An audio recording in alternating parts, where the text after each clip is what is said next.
হাসনাত আব্দুল্লাহকে অবাঞ্ছিত ঘোষণা করে সংবাদ সম্মেলন করেছে বৈষম্য বিরোধী ছাত্র আন্দোলন। তার বিরুদ্ধে অভিযোগ, কেন্দ্রীয় কমিটি স্থানীয়দের সঙ্গে আলোচনা না করেই নতুন কমিটি ঘোষণা করেছে, যেখানে নারী হেনস্থা ও কিশোর গ্যাংয়ের সদস্যদের অন্তর্ভুক্ত করা হয়েছে। সংবাদ সম্মেলনে দাবি করা হয়েছে, এই কমিটি বাতিল না করা হলে কঠোর আন্দোলন করা হবে।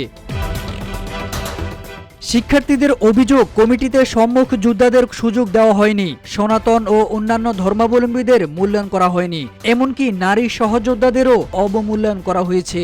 সদস্য সচিব আরিফ সোহেলকেও চট্টগ্রামে অবাঞ্ছিত ঘোষণা করা হয়েছে কমিটির একাংশের পক্ষ থেকে। সংবাদ সম্মেলনে বক্তারা জানান, নতুন এই কমিটি বাতিল করতে হবে। যদি বাতিল না হয় তাহলে হাসনাত আব্দুল্লাহকে চট্টগ্রামে অবাঞ্ছিত করা হবে।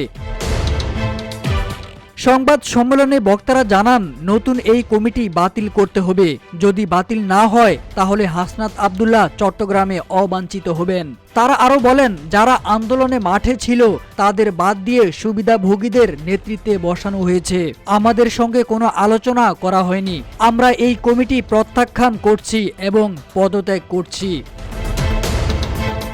জানা যায়, 6 মাসের জন্য চট্টগ্রাম মহানগর উত্তর ও দক্ষিণ জেলার কমিটির অনুমোদন দেন কেন্দ্রীয় কমিটির আহ্বায়ক হাসনাত আব্দুল্লাহ ও সদস্য সচিব আরিফ সোহেল। 3টি কমিটিতে মোট 754 জনের নাম রয়েছে। সোমবার দিবাগত রাত 12টার দিকে এই কমিটি ঘোষণা করা হয়।